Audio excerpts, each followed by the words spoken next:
There we go. Okay. So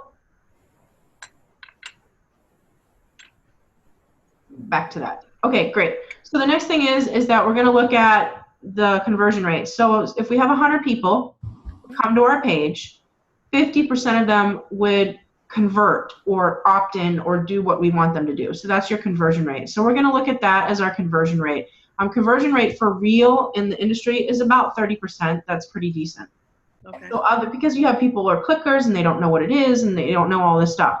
And then attendance rate is how many people that registered for the webinar are actually going to show up. And that is an industry standard about 50%. If you're around the 50% mark, you're absolutely in the middle of it for a webinar. If you're less than that, then you got to kind of look at your marketing. If you're more than that, then you're doing something really good. Okay. So that's how we want to look at that there. And then our sales conversion is how many people that actually showed up on the webinar and bought something. So we're going to shoot for a sales conversion of about 20% when we're getting started because we're refining our sales presentation and our presentation and doing all that. I recommend that you do a webinar live at least 3 to 5 times and record all of them. And then from that, you pick your best recording, and then that's when you automate the webinar so that you don't have to show up anymore.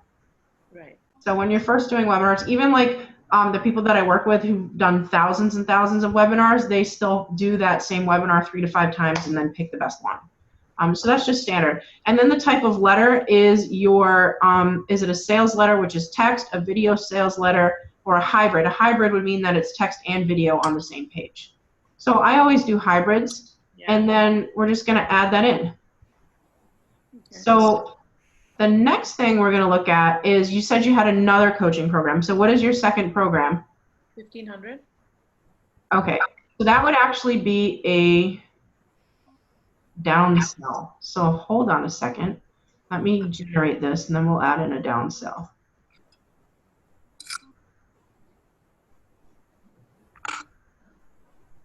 And we're going to delete that. And then we are going to add it's another coaching program for 1,500. Mm-hmm. All right.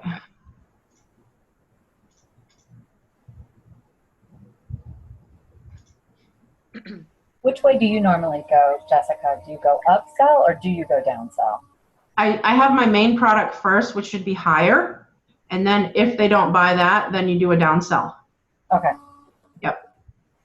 And then if they do buy it, then later, after you're close to fulfillment, then you upsell them to the next level. Because it always should be what's next, what's the next level. Mm-hmm. So say you have someone at 3,500, and then maybe your next level is 5,000, 10,000. And then, so you don't want to go from 10,000 back down to 1,500. You want to keep leveling it up through the process. So, and so for that, I could add an intensive along with what I'm doing and upsell it that way, right?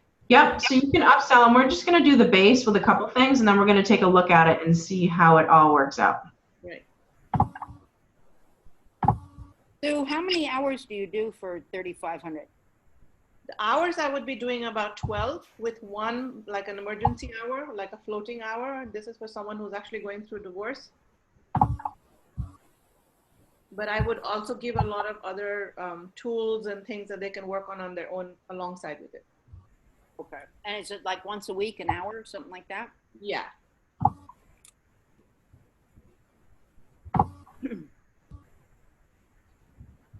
Nope. That's all I want to downsell. Come on. Grab on.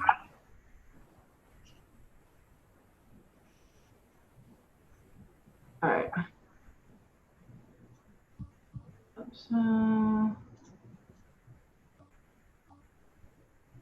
So funny, it's not letting me do a downsell, and I don't know why. That's really weird. The word downsell was at the bottom of your first, when we were looking at it, it was at the bottom.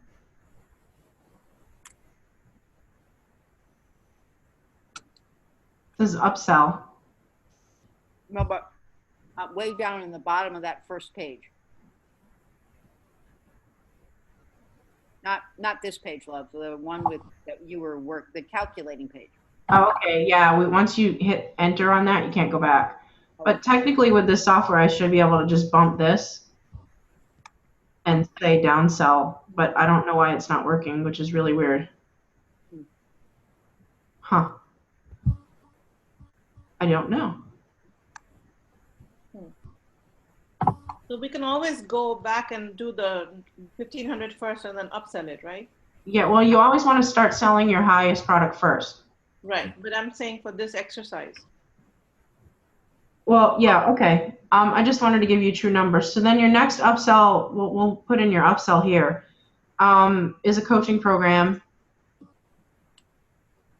And then you want to do, let's see, so of the people who buy your awesome divorce, Uh-huh. how many do you think will buy the upsell, or would you like to buy the upsell? Oh my God, that's like, I don't know. I mean, for me, that would be like pulling a number out of a hat right now. Yeah, well, we're just doing a scenario, so we can say maybe 10%. Yep. So we're going to call this program Super Awesome. Mm-hmm. Yeah, something's up with my computer. I actually think that's a great name for the program. Yeah. Who wouldn't want to go, what? An awesome divorce? I can get an awesome divorce? Oh my God. Okay. Yeah, I have a client, I think the title of her book is like, I Love My Divorce or something like that. It was like, caught you, like, what? Was she from Orlando? No, she is from Las Vegas. Okay, there was someone in Orlando who wrote a book like that. I think it's actually my computer because, like, nothing is responding when I'm clicking on stuff. Hold on a sec, let me see.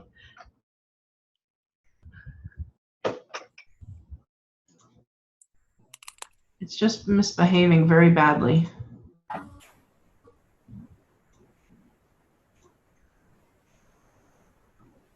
I have a new one being built as we speak.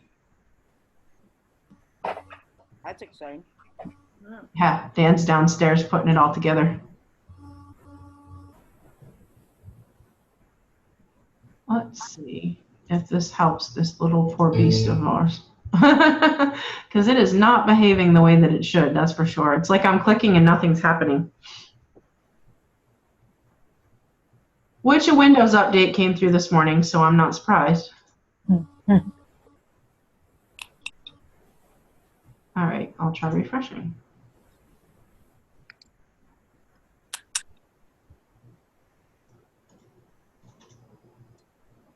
Huh.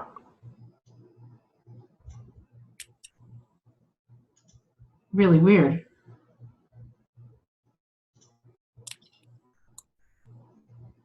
That's not a sign, right?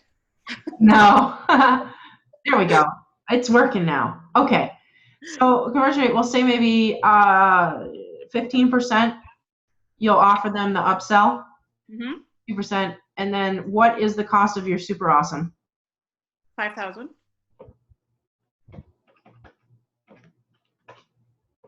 And then you want to do a one-time.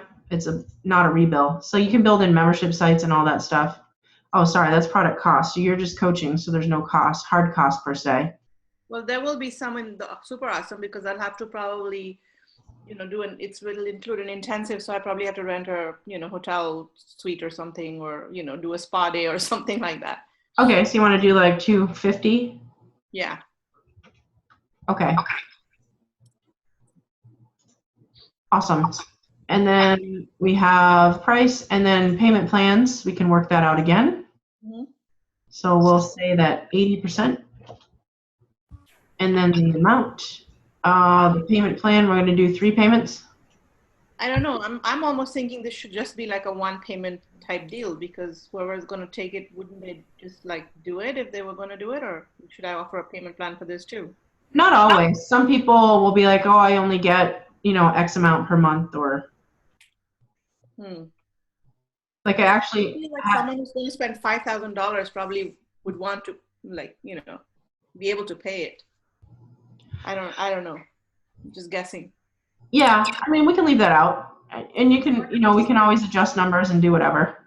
Just maybe do 2 payments of this. I would do 2. Yeah.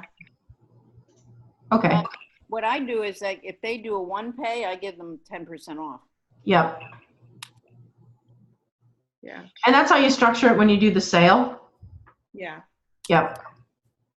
You should say, look, you get a discount. If you pay in full right now, then I'll give you a discount, but you already know your numbers, so you just work your numbers this way. But it is 2. Okay. And then we'll say only a small percentage will do the payment plan. So we'll say 80% of your people will pay in full from the get-go, and 20% will pay a payment plan. Right. Awesome. So now we have our 2 base products. And Uh-huh.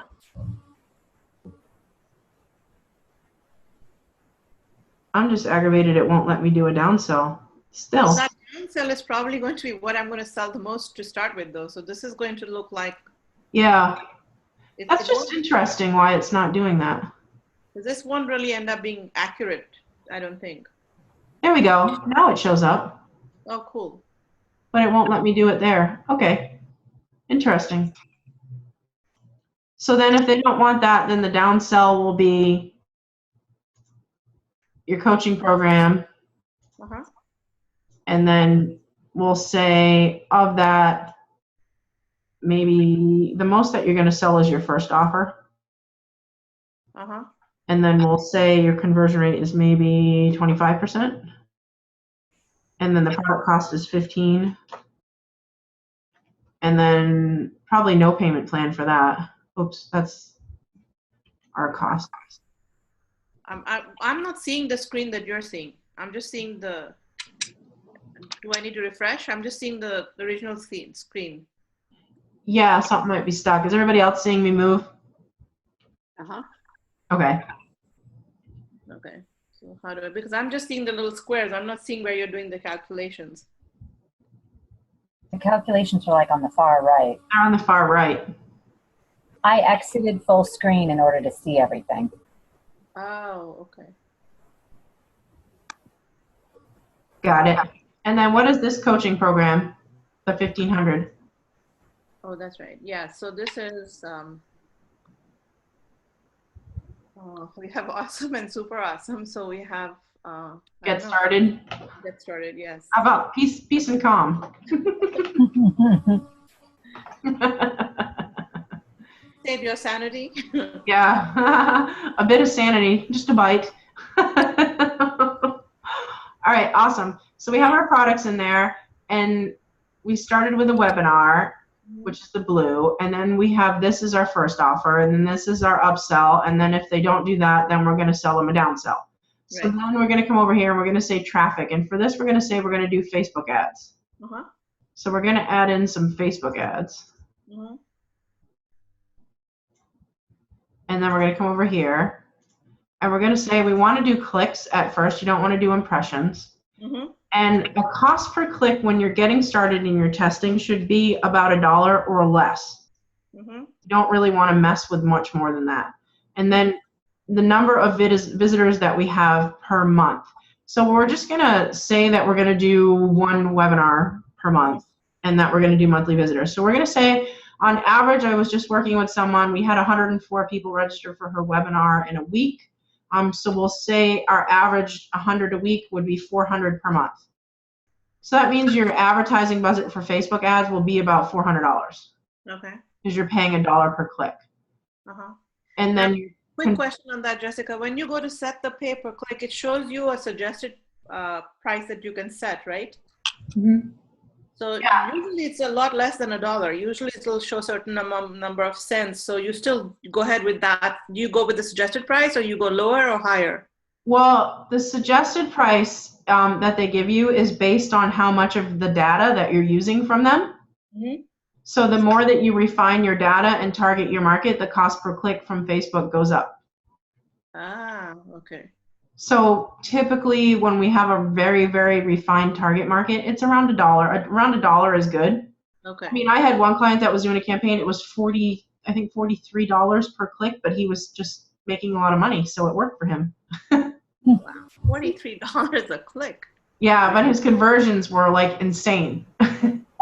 He had his market like dialed, exactly dialed.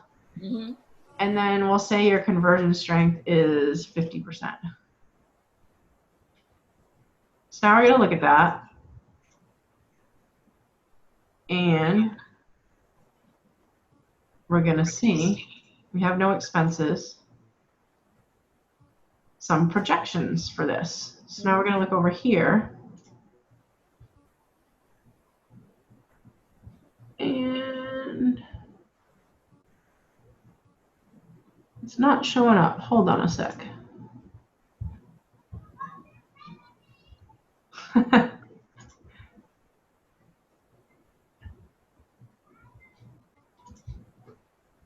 We don't need to put any expenses in.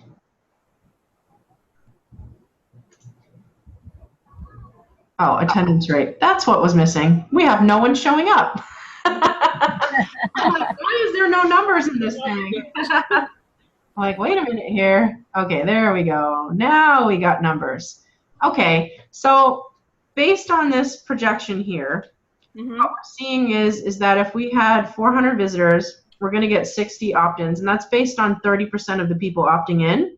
We're going to get 6 new customers a month.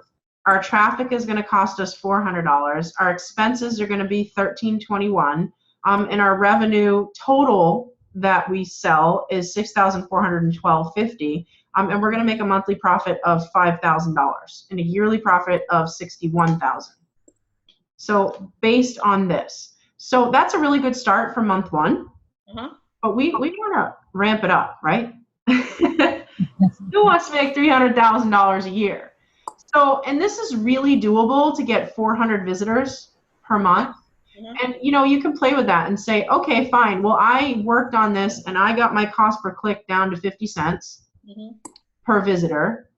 And I want, you know, maybe 2,500 visitors per month to come to it and half of them to convert.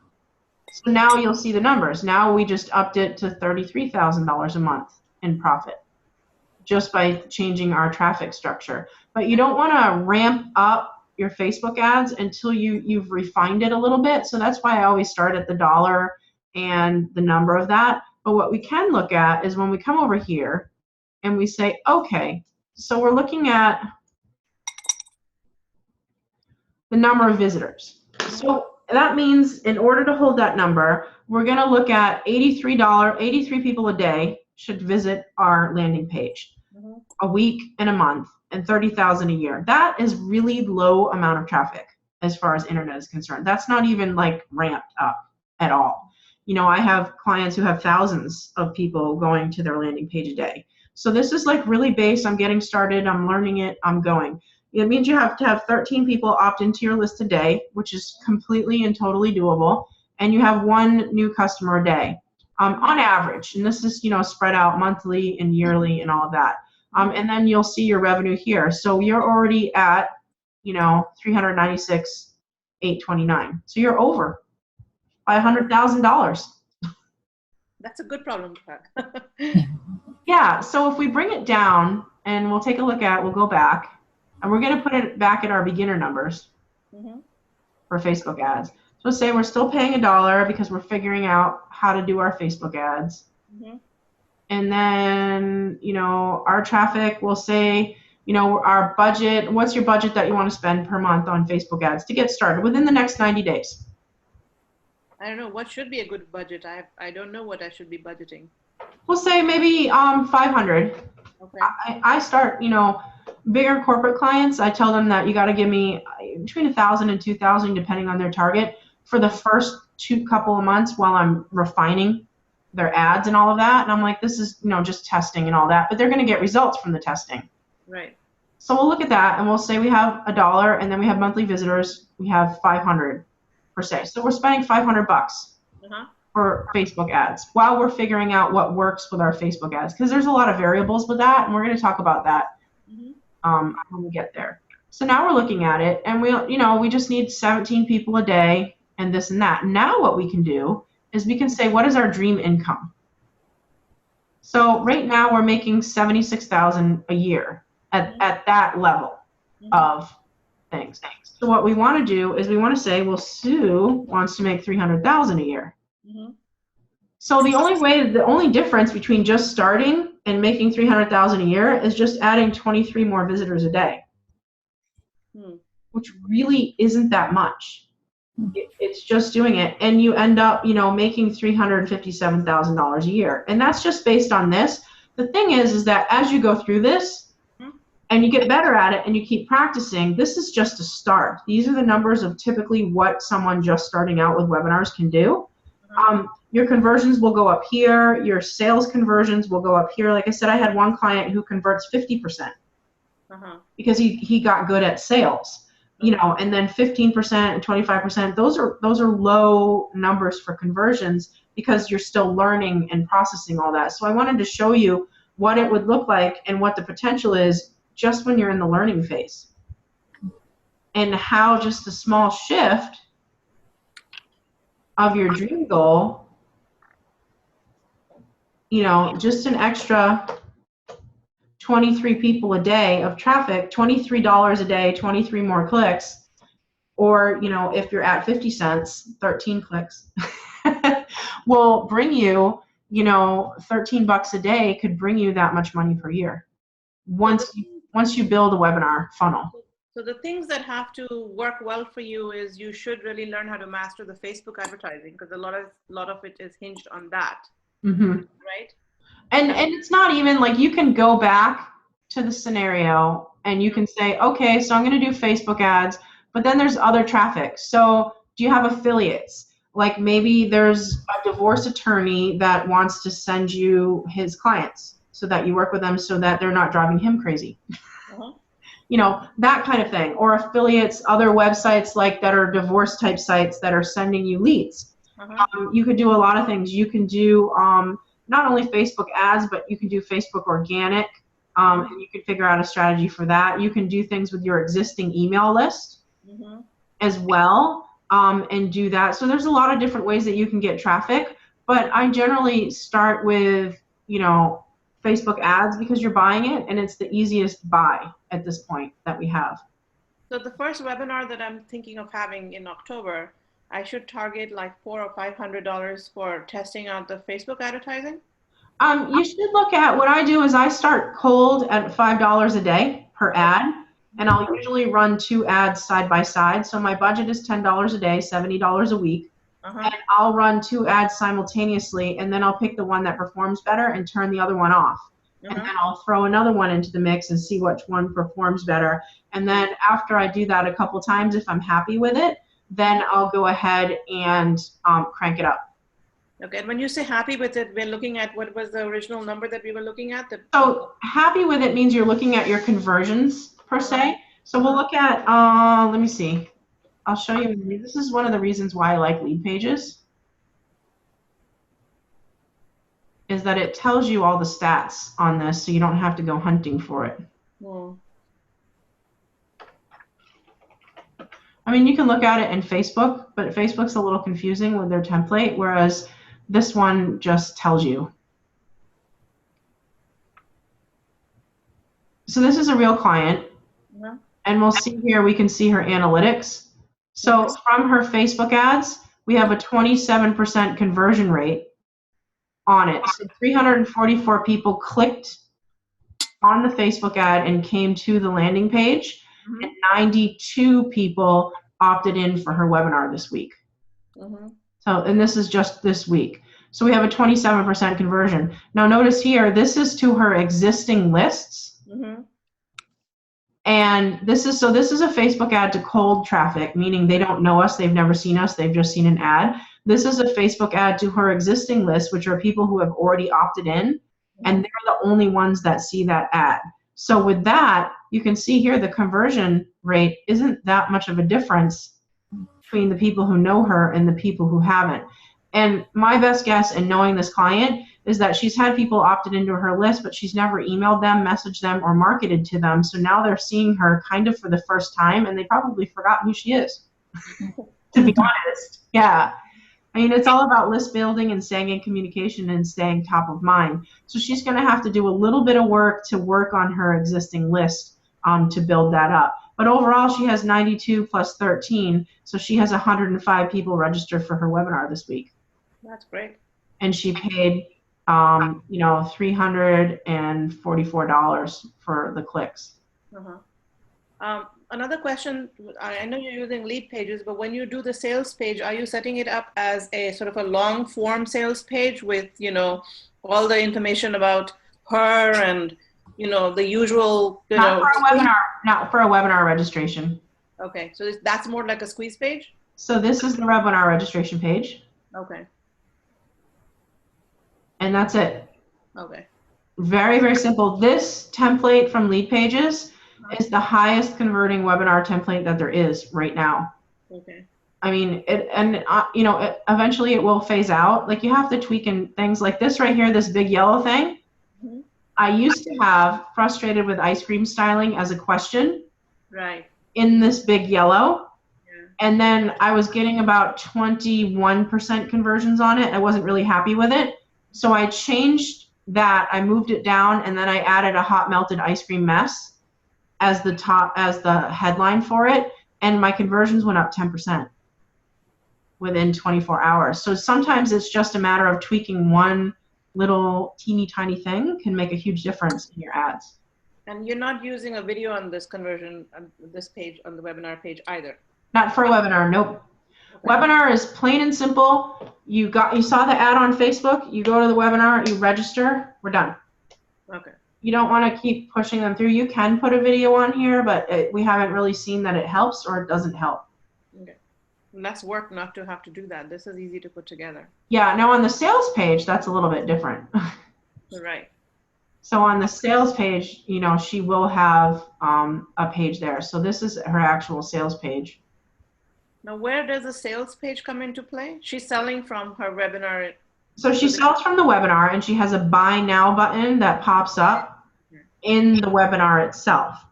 And that's when you're using Webinar Jam. So they have the opportunity to just click on that and buy, because you just explained everything that's in the course with them, and they just asked you questions. So we want them to make a decision right then and there. We want them to say, hey, I'm ready to buy. Here's my credit card. So if we were at the webinar and we just explained everything to them, they asked a bunch of questions, they listened in, and then we sent them to a page that had even more info, they're going to go, oh, I just spent an hour on the webinar, and now you want me to read this whole page and go through it? Well, I'm not sure. I'll come back to it later, and then your conversions are going to go down. Mm-hmm. So we don't want to do that. From the webinar, we want to go right to the credit card. Mm-hmm. and have them make that decision right there. And then once the webinar is over and they have not bought, this is where the power of software like ActiveCampaign and Infusionsoft comes in that it now lets me look at who attended the webinar, who bought and who didn't buy. So now the people who bought get kind of moved over here, because they're going to get a whole different kind of communication than the people who didn't buy. So the people who didn't buy end up getting an email that says, hey, we know that you didn't buy. Here's a copy of the replay in case you missed something. We talked about X, Y, and Z.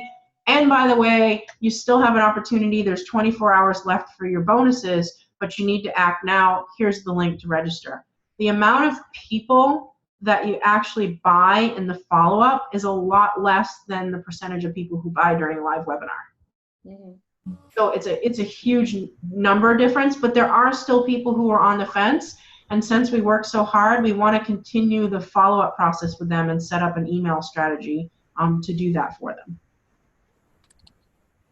So that's where we come in. And then this is her sales page. And now this page is only shown to the people who did not buy, who attended, but did not buy. Mm-hmm. So this is the sales page itself. This page also, we have another version of it that has a video added in here. And that one is for people who have not attended the webinar at all, but maybe are interested in the course.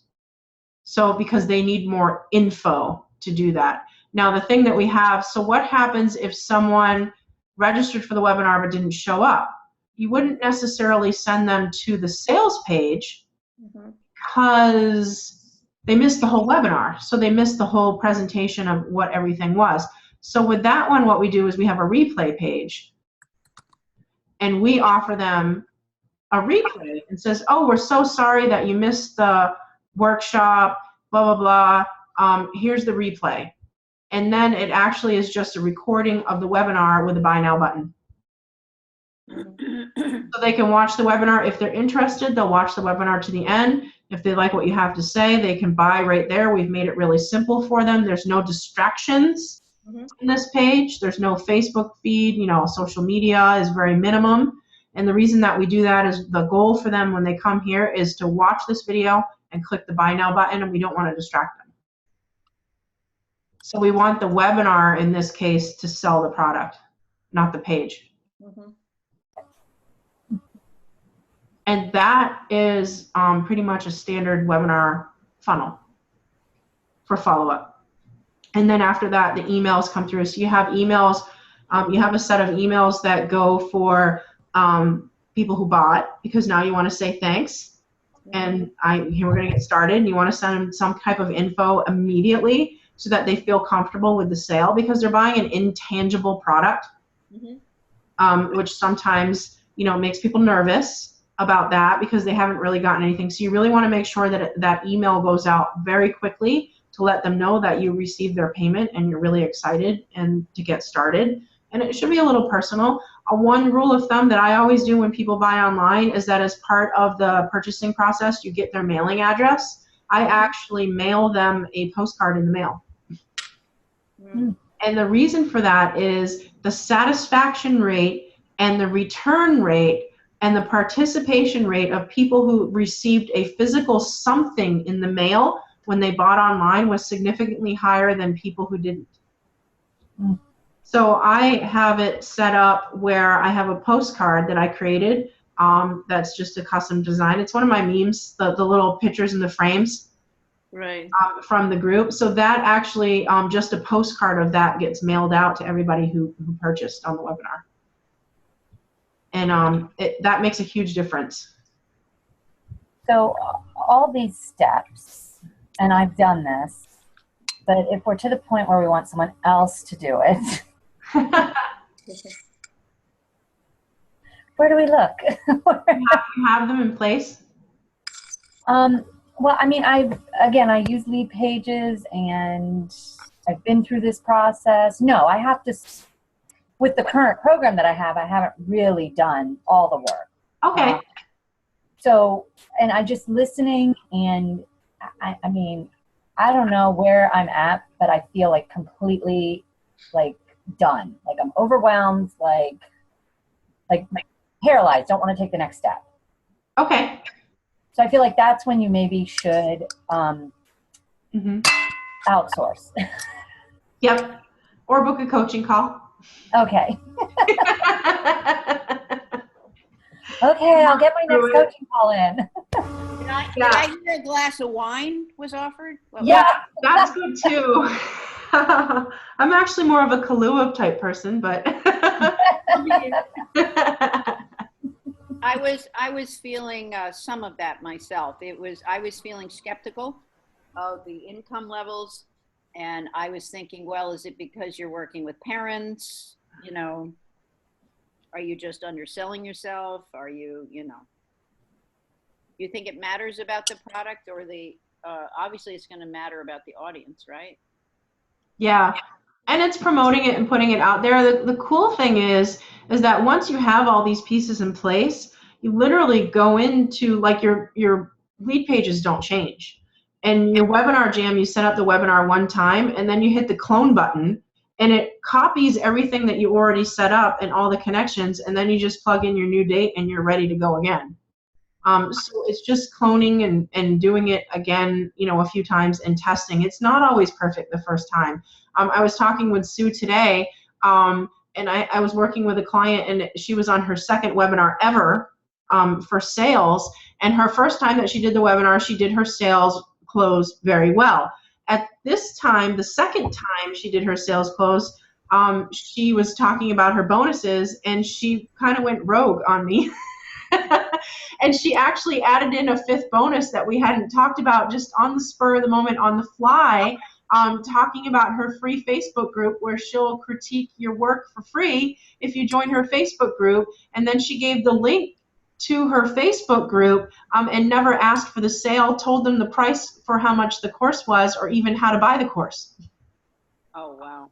So yeah, we learn, as we go. And I've done silly things too. I had a webinar one time that I paid for, and for someone to sponsor my webinar and to email it out to their list. So I'm sitting there with a couple hundred people on the line, and I come on and I start talking and everything's great.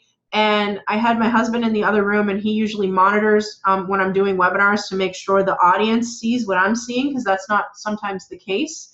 And so he's doing that, and I think that everything's great. And I switched to screen share, and I did my whole PowerPoint presentation for 40 minutes on a screen share. And when I'm done, I click back, and there's no one in the webinar. I'm like, where did 200 people go? And I'm all confused, and I run to the next room, and my husband's outside sitting in the lawn chair, and I'm like, hey, were you watching the webinar? And he goes, yeah, everything was great. And I'm like, it was? And, you know, participants came back to me later, and they said that when I switched to screen share, they lost the whole feed, and the webinar actually kicked everybody out. Oh my God. So, yeah, and I had paid for that webinar. So it happens. You know, now we have things in place that are a little bit better to manage that. Now I always make sure that I have some friend somewhere, or my husband is understands that he's got to stay for the whole webinar, because we weren't clear in our discussion about that he really needed to stay for the whole thing and monitor. I just said just making sure everything's okay, and that to me meant watch the whole thing, but for him it meant, yeah, it looks okay, I'm going to go outside now. So Nina, is that part of it, or is it the process that's overwhelming? Who, me? Yeah, I just feel like, you know, I'm grateful there's a lot on my plate. So it's, you know, the plate overfloweth, and where do we begin type of thing, you know? I think when I did it before, my plate wasn't so full. And now it's more full. So we'll schedule a call, and we'll see where you're at. Absolutely. And figure out what your next steps are. Thank you. I will. Once you know what those next steps are, it makes it a little bit easier, because then you're like, okay, yeah, I just have to do 1, 2, and 3, and then 4, 5, and 6 will get done, and you know, now I have a plan to make that happen. Right. And I will book. What you were saying, I think, was about the pricing, right? I think for me, that was the hurdle was for myself. Like I had to get past my own thing of whether I was okay charging $3,500, and you know, when you're an authentic person, you keep asking yourself, am I giving that much value? Am I giving that much value? And I knew I was, but there was still this part of me that needed some reassurance. So I think that process took, you know, like really asking myself with all honesty and sincerity, am I going to be able to give this value? And I know that I'm actually probably going to give even more value. So I'm starting at 3,500, but my goal is to get to 5, because I know that I'm going to over deliver. Yeah, I have offered, when I offered that I just had someone about fall out of their chair, you know. Yeah. They got angry is what happened, actually. They got furious with me.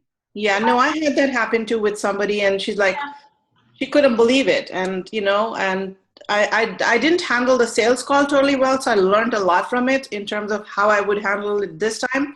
But she wasn't my target client to start with, because she literally could not afford that price. So I probably shouldn't have told her that price at that point, because I was getting that sense. So, you know, you learn through that. But that doesn't mean that the price is wrong. It's just that the target was wrong. Yep, exactly. I mean, this guy was a lawyer, so it didn't occur to me that he was going to freak out. Of course, I'm charging what he charges. Well, that's why he's freaking out, because I deal a lot with lawyers, and they do not want to know that you as a coach are anywhere close in terms of, so the first question that I'm always asked is, what is your hourly rate? And I tell them, I don't have an hourly rate, because I don't deliver hours, I deliver results. Yep. You know, so I can't give you an hourly rate. I can give you what my package costs, and that it's, you know, and in my mind, I also know, and this is something I wanted to ask you, Jessica, would it be okay? Because I'm thinking, you know, I know that I'm delivering value. So if I wanted to tell them that after 2 sessions, if they're not satisfied, I would refund them the money. Would you say it's something to do or not? Guarantees always help. Okay. And that it just helps them feel secure. I mean, there are some people, like, if you finish, like one of my clients, he has a 90-day business coaching program. And he's like, if you finish the whole program, you did 80% of the homework, and you watched, you know, 80% of the videos, and you don't feel that you got results from my program, I'll give you back 110%. So he sets parameters that they also have to do the work, not just, hey, yeah, and then say, oh, this isn't working, I want my money back. Well, of course it's not working. You didn't do anything. This isn't me doing it for you. I can't fix that. Right. You got to do something about it. So he Right. structured That's his that way. to address that is that, yes, I would give it, but there's the accountability with them too. Because I feel like if I'm not delivering the value, I'm happy to return that money, because why would I charge it? And in the long term, you don't really want to work with somebody who's not going to want to work with you. Right. Some people like to stay stuck. They're happy there. They're happy being unhappy. So, and that's just how it is. And screening it and getting better at your sales and being clear on your avatar will eliminate a lot of that stuff. And Marty, the lawyer guy, that was all his own stuff, not yours. He probably doesn't want to pay for anything. He probably shops on Craigslist. He said I was like a car salesman. That's mean. Really. Yeah. Coming from a lawyer. Program, and I said, do you have $200? I was willing to get started for $200 because this guy needs me more than you can imagine, like one of the most people anyway. So he needs me more than whatever. So, I was trying to say, look, I do whatever I can to help clients be able to work with me. I've worked with people on the verge of bankruptcy. Mm-hmm. We've worked it out. So, anyway. Yeah. So his loss. Yeah, I'm glad you didn't have to work with him. Really. And the first time that happened with me with a lawyer, like it really threw me, like I was, because and at that time I was charging an hourly rate and she thought that was too much, Since then I've gone out of the hourly rate, and now it'd be interesting to have a conversation with her and tell her, you know what, I've actually, based on what our conversation was, I've actually increased what I'm charging, because it made me realize that, heck, I don't want to be stuck in this whole hour, per $4 kind of a thing, Yeah. Yeah. The hourly, you're just hours for dollars. It's just, it doesn't work. Value and results. I mean, everybody looks at it that way, no matter how we try to just do it for value, but, It's all in the results. So when there's results, they forget about hours. I know. And then, anyway. So, so how are we supposed to use this stuff that you showed us tonight? I mean, how much is that program, or what is going on with that? Oh, the software, the projection software was just to give you an idea of when you sell stuff, what happens as you step it out and project it. Oh, I see. Okay. So yeah, if you want to work different numbers, just let me know and I'll plug them in for you. Okay. So that's just to give you an idea that it's really, the difference between starting out and 300,000 a year is 23 people a day. Anybody can figure out how to get 23 people a day to go to a web page. Even if you just mad crazy posted on Facebook all day long, you'd get 23 people a day. Well, what's nice about this, Jessica, what I appreciate greatly is that, in this world of marketing where you should do this and you should do that and you should, be doing 50,000 things, going through this projection, I think what it made me feel like, if I can just master this, I'll be good, Like if I master how to do the ads, I master how to do the webinars well, and I can do that sales conversation, I'll hit my target, really. Or even hire somebody to do the ads. Yeah, that's true. I mean, at some point, the first one or two clients, and you can hire somebody to do everything in the back end, just like you said. Yeah. So, I mean, then I don't have to do 15 other marketing techniques to get to that number. Like, you don't have to do e-courses and this and that and the other. Like you can, work.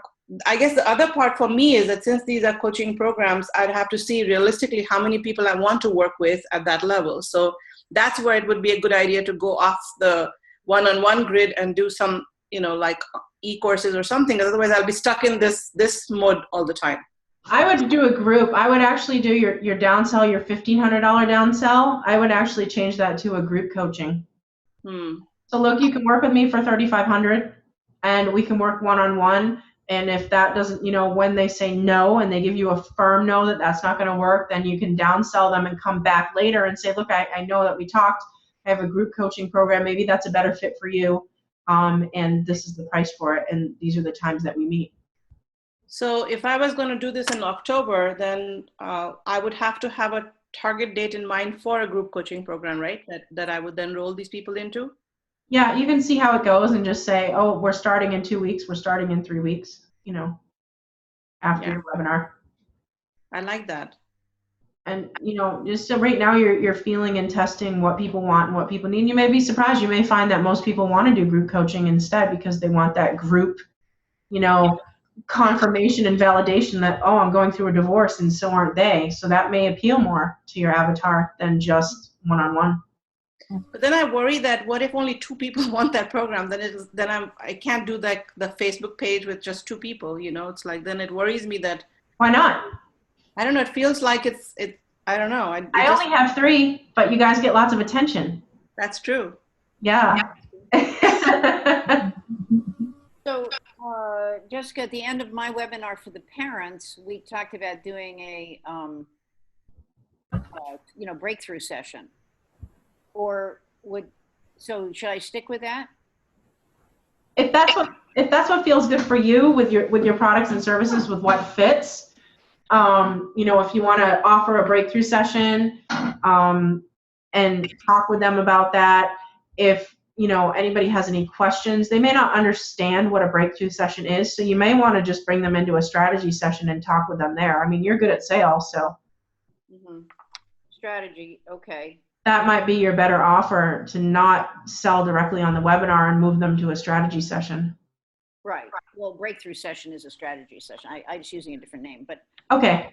Yeah, that's what I meant. So as opposed to, and then downsell, and then I could do the same thing as Susan's doing, where I do my big program, or I do a downsell to a group.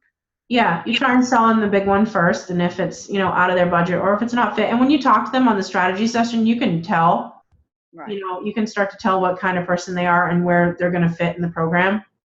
And then a $1,500 group program would be how many weeks? Whatever works for you. I wouldn't do anything more than 8 weeks. 8 weeks is long. 12 weeks is kind of long for Sue to do it. But that, again, she's doing one-on-one. Yeah. 12 weeks from one-on-one, Sue, that really is like a $5,000 program. Yeah, that's where I'm kind of building myself to go. Yeah. I just need to do 1 or 2 to just have done it.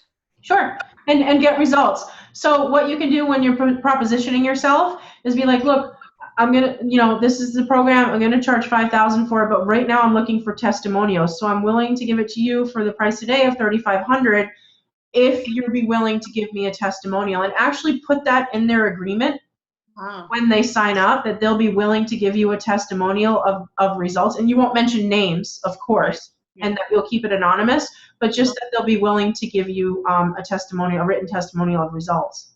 I like that. And that in exchange for the reduced price, because then it's a give-take. Yeah, and what I do, Sue, which you may or may not want to do, it works perfectly for what the work I do, is I do a 4-hour VIP. Yeah. And how much what are your programs priced at, Marty? They're $34 and $15. Okay, cool. So we're close. So in the 34, you do the 4-hour VIP? Everyone. Oh, in the 15 too? But they just get less total hours. So how many hours do you get in the 15? I think it's 7, 6, 7, 4, 5, 6, 7, 9. Okay, because mine 15 was made up of 6.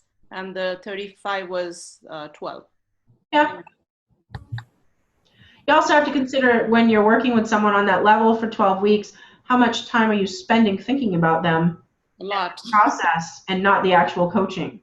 Yeah, a lot. I do a lot of extra stuff. I take pictures of the boards. I send them an email. It can take me an hour to write an email to go with the board that I've done. Yeah. Yeah, you have to think about that. Yeah. As well. Yeah. But as you go along and you build your program, you start developing systems. And then, after you've run your program a few times, you start to have a system that's like, oh yeah, this is the email that needs to go out, and everything just starts going faster. Yeah. Right. I customize it. I started to be able to get some of the emails I could just about go and then just tweak it. Yep. That was better. Yeah, the more that you do it, the more that you can systematize it, because then you know what to expect. Yeah. And the outcomes, and you just like, oh yeah, that's going to be easy. Well, I know that this or that, like I have a box of quotes for like certain points in the course that I know that are Facebook posts now, and I have certain things and certain videos, and I still run my course in the way like, okay, you know, if everybody wants to learn webinars, then we'll dig deeper into webinars instead of podcasts, and you know, we just kind of go with the flow of what people need and bring it through. Did you put something up on Monday, by the way? No?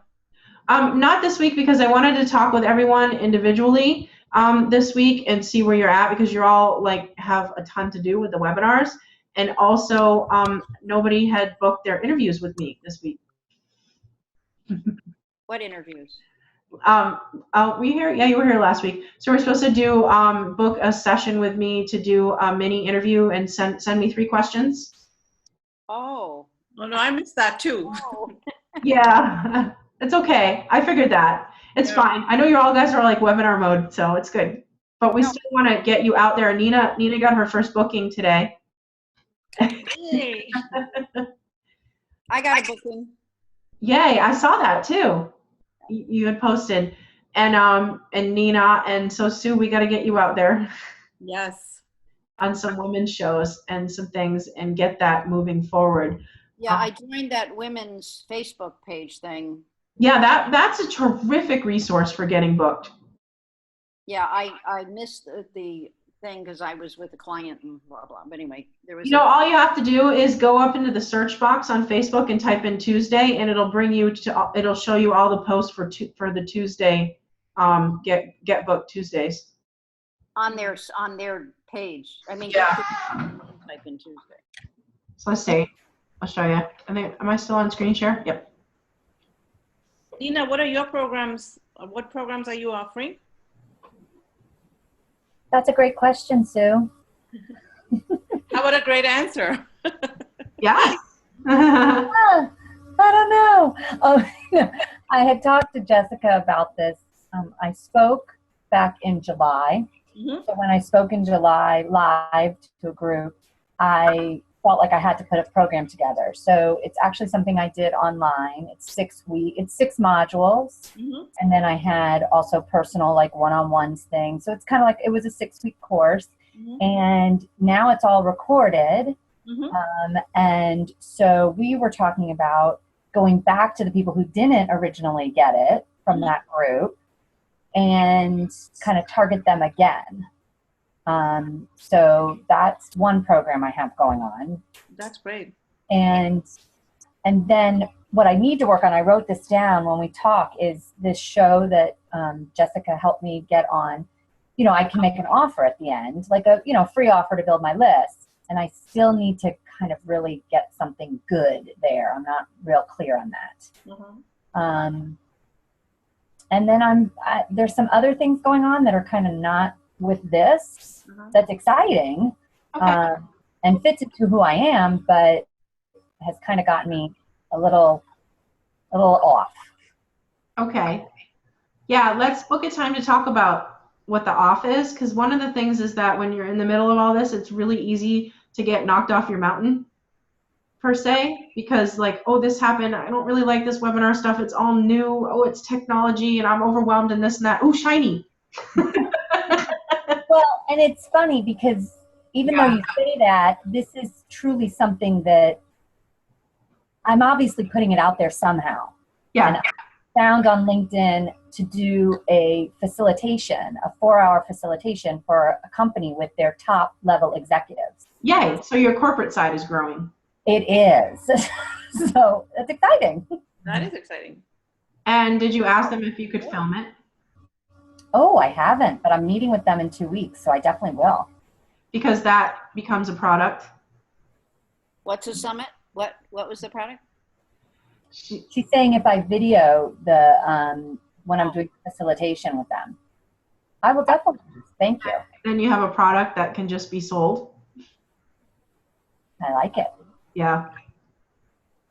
So that's kind of a huge thing. But yeah, so let's talk. I'm available tomorrow. My calendar is locked out, but if you send me some times that are available, Okay. then I'll let you know manually what Okay. time works. And that'll do it for you. And I'm actually here all weekend. My boys are all going away and leaving me home alone with the baby. Wow, with the baby? Yeah, I have a catch-up weekend.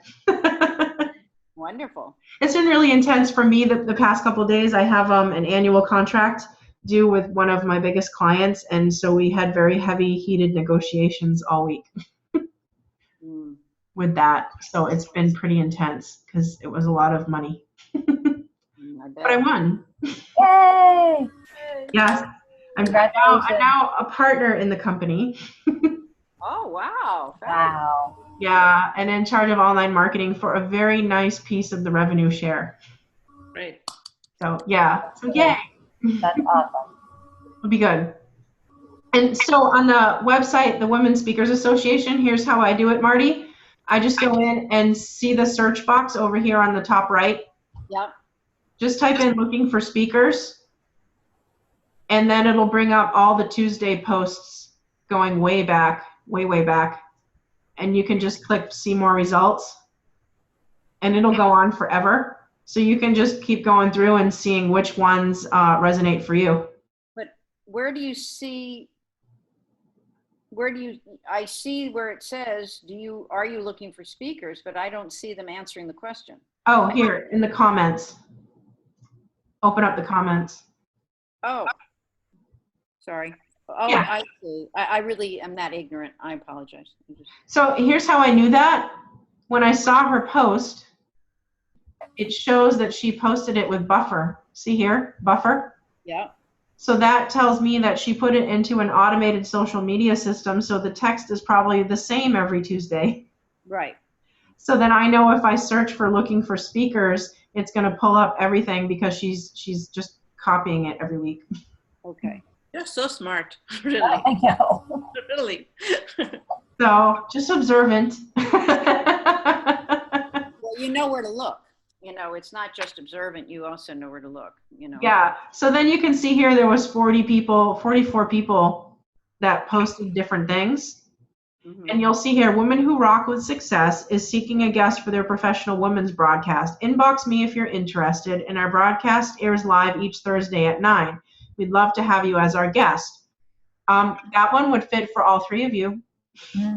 Right. Love it. So this is, there's over 8,000 members in this group, and they're all people who have shows or 8,751 members. So it's all women who have shows or are looking for people to be on their show. Wow. Yeah. And every Tuesday they have this post of either you can post your profile and say that I speak about and I'm looking to be booked on shows, and people will contact you, which I suggest. And then the other thing is people who have shows are posting what their show is about and that they're looking for speakers. So it's a win-win, and it's free. So you should have a program developed though that you're going to speak about, right? Because I don't really have that yet. Well, like we were talking about today, once you have your webinar with the formula Right. that I sent you, that I use that as my signature webinar. But when I get interviewed, I ask them, well, how much time do I have? And then they'll say, well, you have 40 minutes. So then I know that I have to knock out a couple slides on my webinar, and I've got my 40 minutes. And then a lot of times they'll say, well, you can't sell on my show. So then my sales slides will get knocked out, but you can make an offer. So then that usually when you take your sales stuff out in the Q&A, that takes it down to 40 minutes anyway. And then you're good to go. So with that, or sometimes I've had people say, you know, a typical podcast is about 20 minutes. So people say, well, you have 20 minutes. So I just looked at my slides, narrowed down my most important critical content that's going to get them the biggest breakthrough in the fastest amount of time, and brought that to 20 minutes. So then I have that version. So I'm always ready to go. Like I've had people call me and say, crap, my person didn't show up for my radio show and we're live and I'm so glad that you're answering this text. Can you hop on and fill in for me? Well, how many listeners do you? Oh, I have 5,000 people on the line right now. Sure, you bet. Let me just pull up my PowerPoint slide and make that a go. I've had that happen. Oh, I see. So you're looking at the slides. They're not looking at the slides. Okay. You can. Some of them, like I just booked a show today. Sherry, the lady that I put you in touch with, Sherry does allow you to use PowerPoints on Oh, her show. It's a full webinar using GoToWebinar. So you can give her your PowerPoints and she'll run that for you during her show. cool. So the confusion I have though, Jessica, is my webinar is going to be on divorce, and it needs to be more generic for something like this, doesn't it? Not necessarily. All of these shows are about providing value to their speakers. So there's a lot of people who don't know about divorce, or you could prepare something that's a little bit of your presentation and then generalize the beginning to be like, Right. if you're thinking about divorce, or these are the biggest pitfalls with divorce, or things like that. The 7 biggest traps that women fall into when getting divorced. Okay. You write that down. Always have a pen and paper when Jessica speaks. I know. Sometimes I say stuff, and my husband's like, whatever you just said, you need to write that down. And I'm like, I don't know what I said. I think too fast. But yeah, this is a good resource. I mean, getting on the shows is a way to build fast, like really fast. And it just exponentially grows your list. Because And I think that's what you and I talked about, really getting focused on growing the list and Yep. communication, and then it will come, because then Right. you have people to offer your other stuff to. But And- we really have to build our list first. Not necessarily, because when you're using the Facebook ad model, not only is that driving people to your webinar for potential sales, but it's a 2-for-1 because it's building your list. Oh, So, yeah. I had a client who came in and she had 70 something people from her Facebook ads register for her webinar. And she's like, well, only 25 showed up. And I only sold 2 things. And I'm like, you sold 2 things. And she goes, but it wasn't, it didn't pay for all the software that I just bought. And I'm like, so you're only going to do 1 webinar ever? I'm like, let's do it again and, start building the revenue. It's kind of like when you invest in something the first time, your investment is all on the front end, but then you keep building it and eventually it goes there. But then I reminded her that you have 70 people on your list. And like in the model here that we did with Sue, one of the numbers that we didn't look at was the LTV, or the lifetime value. So we're looking at the lifetime value of her customer is $1,068.75. So that means every person that clicks through and opts in, she's going to make $1,068.75 from them this year, because it averages the average of everyone who has now opted into her list. As long as she has stuff to offer, obviously. As long as she continues to offer. Yeah, as long as she continues to offer this cycle. And that's only based on this cycle. I mean, you can project out, infinite amount of funnels and different things. Right. So It's getting the option page done, and it's getting the funnel, get the opt-in with the lead pages opt-in rather than an ordinary looking one. And the lead pages one, the reason I like them is because they convert. They really do work because they've put the science behind it with the lead pages, in that they take everyone's data. So everyone who has a lead page, and I'll go back and show you. So when you're in lead pages and you're selecting a template, lead pages, actually you can click this here and say conversion rate. And what it does is it's going to show you that for a webinar, and I want webinars only, and the conversion rate, does this look familiar? This template? yeah. It does, because this is the highest converting template that they have. So they're actually taking the data from every single person who's using their software and figuring out which templates are getting the most opt-ins. And then they take that data and they share it with you and let you know this is the template that's getting the most webinar registration. So we suggest that you use this one first. yeah. So I'm having the VAs do a lead pages opt-in for my Confident Kids. Okay. I'm doing that. The content that you sent me the other day, I sent off to the VAs to do a lead pages for you in your account. We still got to get your password. We can't get in.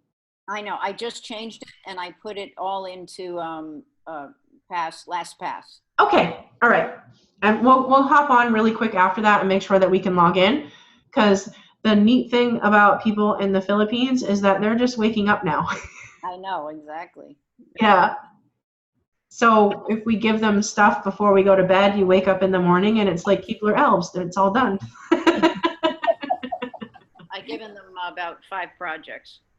Yeah, I've got a stack of them. I just had one website designer that I asked to be reassigned this week. She wasn't getting it. I know, and I asked for your people, and I did not get any one of them. So, Oh, okay. I'm sure that they have a lot. So I'll see, because I decided not to fuss. I just decided to wait and see what happens. So, and I would say that when you put your original post in, it goes to a project manager who then assigns out to who they think the best team member is to complete the job.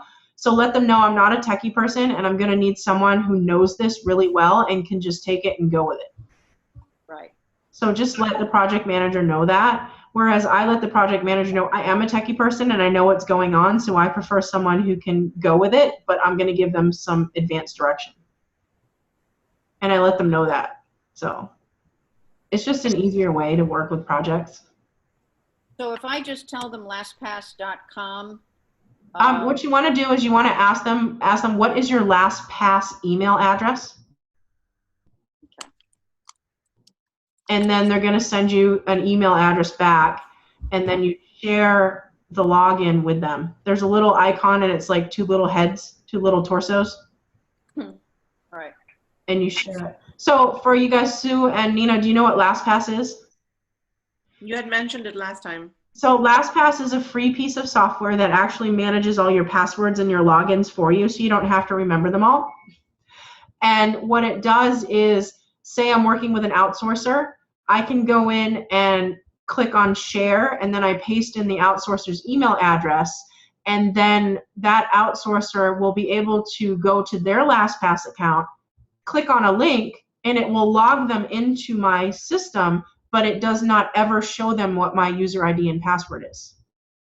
So it allows other people to work in my stuff, like my Facebook ads or my Twitter or, you know, my Lead Pages account and things like that, but they never see what my user ID and password is. And it's free. So, and we would Last, L-A-S-T, pass, LASTPASS. Yeah. It's a fantastic piece of software, especially when you're doing outsourcing stuff. Thank you. Sure. Jessica, could I ask you a quick question? Since we were talking about list building, Of course. what is your opinion on telesummits? Love it. I have one coming out in January. Okay. Because it's Yeah. a lot of work to actually get one going. So I will tell you my experience on that. So I am totally capable of doing all the work to get one going, but I don't want to because it's a lot of work. So I interviewed several virtual assistants here in the United States who specialize in summits. And the price range was anywhere from $3,000 to $10,000 for them to manage the summit. And then the 3,000 range, I got an email from her that said, I don't do this, I don't do that, I don't do this, and I don't do that. And it was this really long bullet list of all the things that she wouldn't do, and a really short bullet list of all the things that she would do. And then she sent me a bill for $3,000. And I was like, that's not going to work for me. I want someone to do everything. yes. So I hired a company. I was at an event and someone got up on stage and they spoke about a presentation, and they actually had a package that they were a VA company that specialized in summits, and they did everything. And the package price was $3,500. And I'm like, well, this is great. They'll edit my videos. They'll set up the lead pages, the landing pages. They had a copywriter. They had a graphic designer. They did it all. They even contacted all of my speakers and make sure they had all the bios and all the headshots and all the information that they needed. They built the web page and they did everything. So I'm like, great, here's my card. Sign me up and let's get this baby rolling. About a month and a half into it, I get a call and the owner of the company says, I'm so sorry, but I'm leaving because I don't want to do internet marketing anymore, and I sold my company. So the new owner will be contacting you shortly. Right.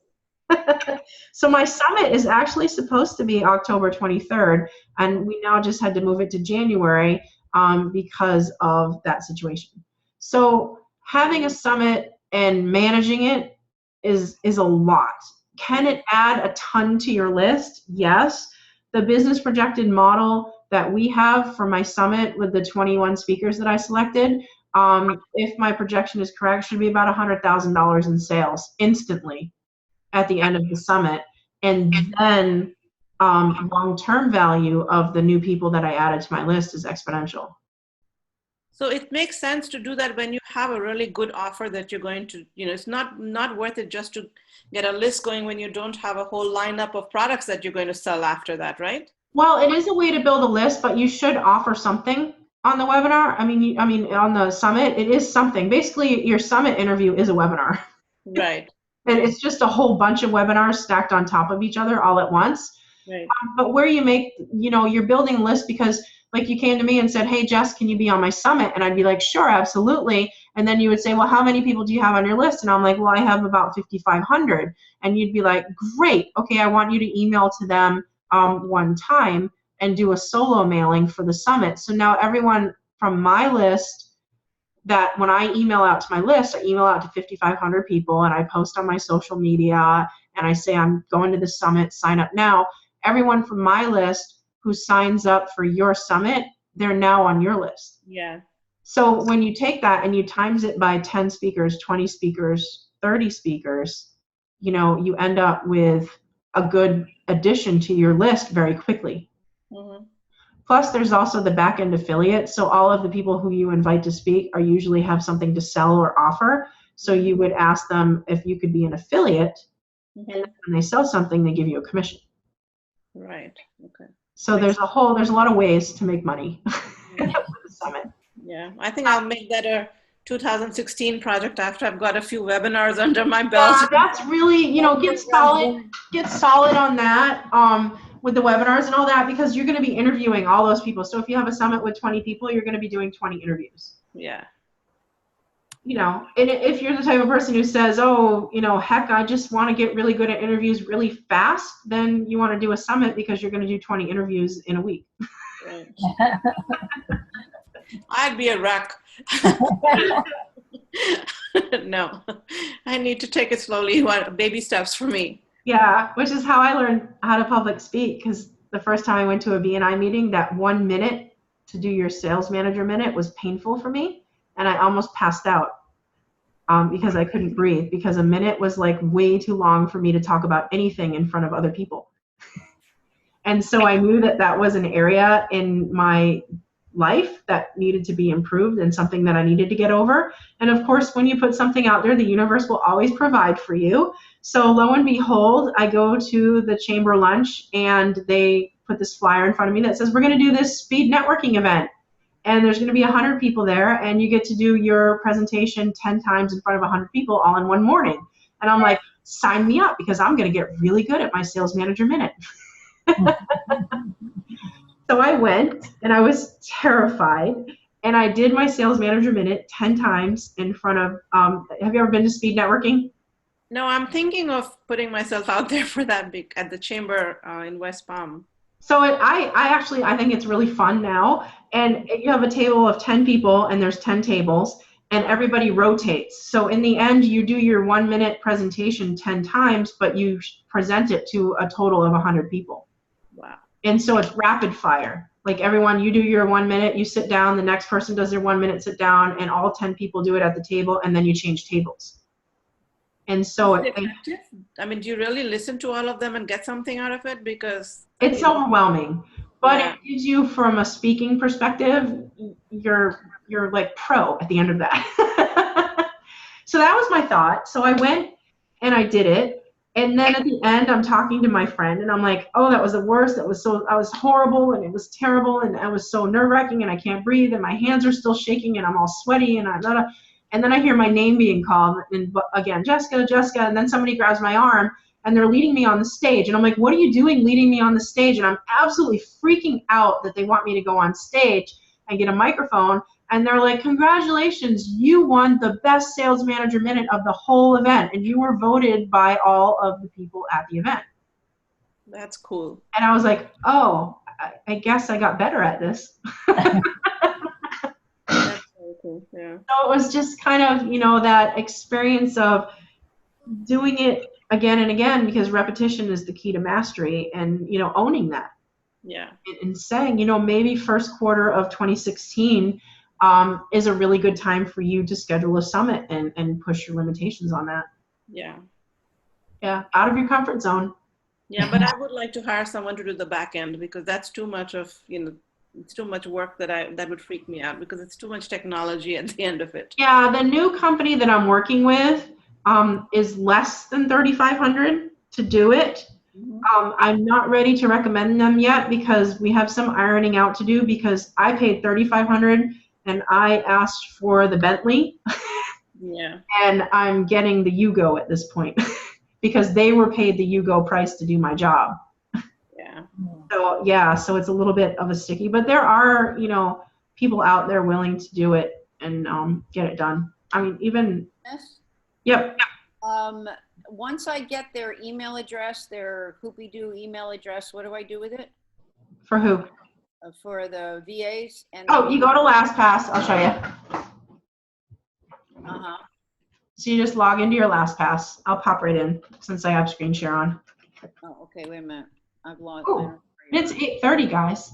We're having a party here. I'm surprised my little guy isn't beating down the door. I actually set a timer, and it's a picture of a duck, and it has a circle. And when mommy's working, he can't disturb mommy until you can see all of the duck, and it starts quacking. Oh. So he usually will come with the phone, and it's quacking, and he'll slide it under my door and be like, "It's time. It's my time now." Oh. It is his time, actually. Exactly. Yeah, so it's fun. We try and have as much fun as possible. So when you're in LastPass and you see like one of your accounts, you just gone over here to see the double head, Oh, that's right. Okay. and then you click on that, That's right. I forgot. and then you just paste in their email address and hit share. One thing you don't want to do with a VA is you want to make sure this is unchecked, because this will actually allow them to see what your password is. Right. Okay. But if, say, for example, you're like, it's like your partner, or like Dan, when I share my LastPass with him, I always let him see the password because I trust him. Okay, so I would have to click their email address for every single thing. I mean, if necessary. Okay. Yeah, you have to share each account individually. Okay. All right. So yeah, just Control V, paste, paste, paste. Thanks so much. I guess so. Then, Jessica, I put it in here. Oh, you wanted to, guys, Jess and I were going to just do something. So lead pages is here Okay. twice, so that's not going to work. Yep. If you want to share your lead pages with me, my email address is jessica@firewalkercreative.com. Well, okay, I put it in LastPass. Okay. So just go to your LastPass, find lead pages, click on the double person icon. Oh, I see what you're saying. I'm sorry. I get it. Yeah, share me. Okay, I went there, and then Jessica, I get it. I didn't get it before. Okay. Jessica at Firewalker? Creative.com. Firewalker. And then what will happen on my end is that I'll get a notice that says Marty has shared a new password with you, and then it'll magically just appear in my LastPass account. And now I've got two of them, so I'm hoping one of them. Did you get it? I don't know yet.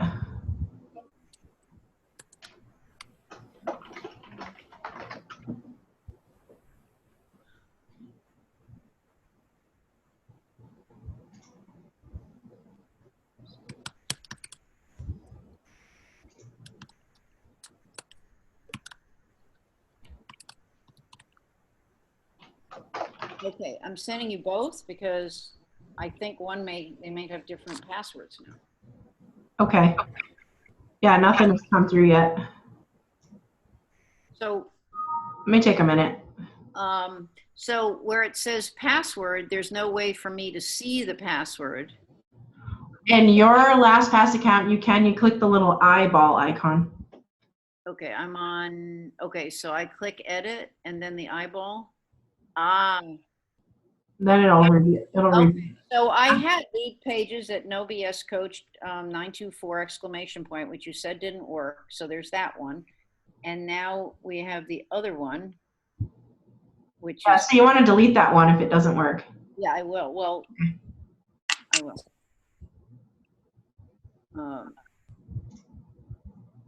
All right, so now there's just one. You got two, but I got one. Okay, well, if you delete it from yours, it'll come out of mine. Yeah, it hasn't come through yet, but that's okay. Oh, you know what? I have to accept it. That's why. There it is. So I got an email, so now I have to accept it. So I go to lead pages, I log in, and I go,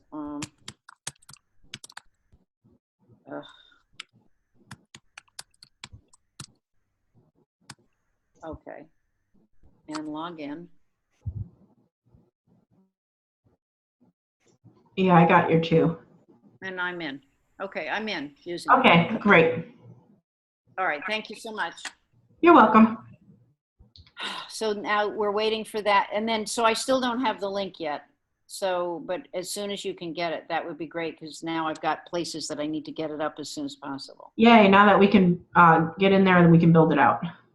Yeah, that's fabulous. Okay, I'm just trusting, I'm just in your hands, babe. I'm putty in your hands, because I like Nina, I'm overwhelmed, so I'm just letting you get me started. Step by step. We're all overwhelmed. What would help? A checklist? What would help you guys? A Yes. checklist sounds great, actually. Okay.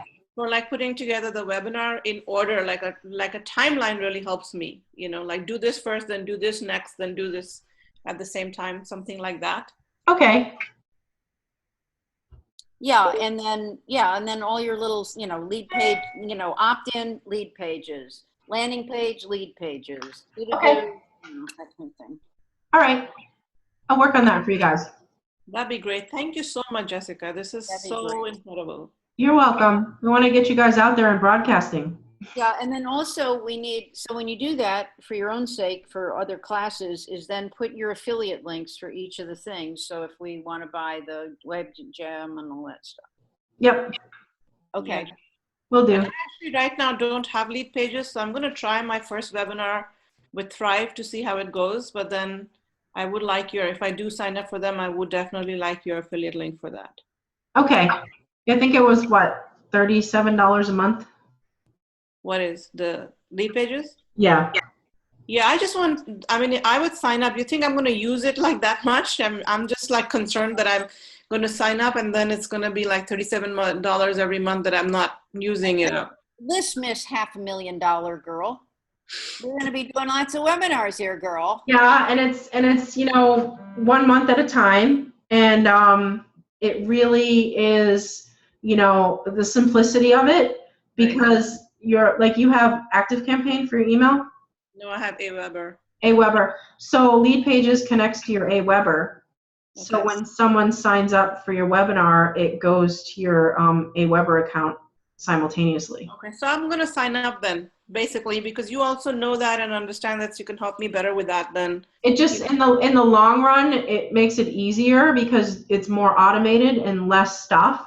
So Right. say you finish your webinar, now I can just go in and click a button and it'll copy everything, and I don't have to change anything. So like once it's built, you just hit clone and build it again, and you're ready to go. Okay, so I'm going to sign up for that then this week. Okay. Sounds good. Yeah, it's going to make your life easier. Your sales pages, everything will just be easy. Let's get to the 300,000 mark quickly. Yeah. Oh, I know. At the beginning, it's a little of this and a little of that can add up, but you have your first sale and it's covered. Yep. So if we set the goal and say we're going to sell one on our next webinar, then Definitely you're good. Yep.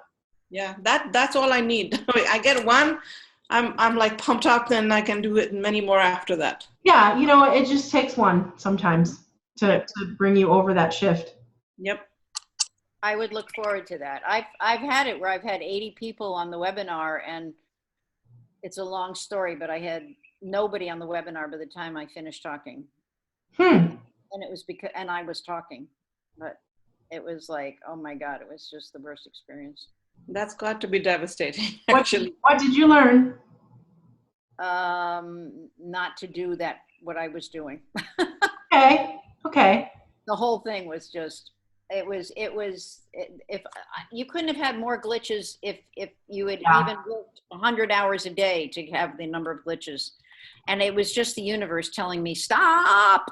But I didn't listen until I was, whatever. We just had that when we did share screen, only half the sales slide showed up on the screen and the other half was black. Ah! No rhyme or reason why on earth that should ever happen, but it did. But then you have those 80 people's emails though, right, Marty? So then you can come back with a freebie of some sort for the glitch or something and make it up. Well, I just collapsed. I didn't have anybody help. I just totally collapsed. So That's anyway. okay. Oh yeah, I mean, it was 2 years ago. So it was. Oh, then whatever. And if they still stayed on your list and they like something that you have to say. I don't have any idea. Jessica, I know none. I know nothing. I know nothing. That's not true. No, I mean then I didn't. That was 2 years ago. But anyway, so we better go to bed, or I better go to bed. Yeah, I'm about to get a duck. Yeah, I apologize. My daughter just called me from college with some sad news, so I'm glad I took the call. Oh, dear. Yeah, right? She'll be fine. She'll be fine. Yeah. But anyway, so that's why I walked away. I apologize. It's all good. We're good. And you're all set, Nina? Do you have questions for me? Or? No, I am going to look at my schedule for tomorrow. I'll text you out a few times and hopefully we'll be able to connect. Yeah, I'm super flexible tomorrow because it's a power day, so I don't have anything on my calendar. So Cool. Jessica, I don't need to talk to you because you're doing stuff. Is that right? Yep, let's get some of your stuff done. And Sue, I have a bunch of stuff to review for you. And Marty, I have some things to review for you. That's why I'm having a power day tomorrow, because for me, like to write copy, I have to be quiet. It's really weird. I have to be quiet and have my favorite candle, and then I can think about copy. It's I don't know. But it works. You're writing copy for me, you said? Or just tweaking some of your stuff and putting it all together. Oh, okay, great. Thank you so much. Yep. Okay. And Sue too, we're working on some things. All Thank right. you, fabulous. thank you. Okay. Good night, guys. Nice. Bye. Bye, everyone.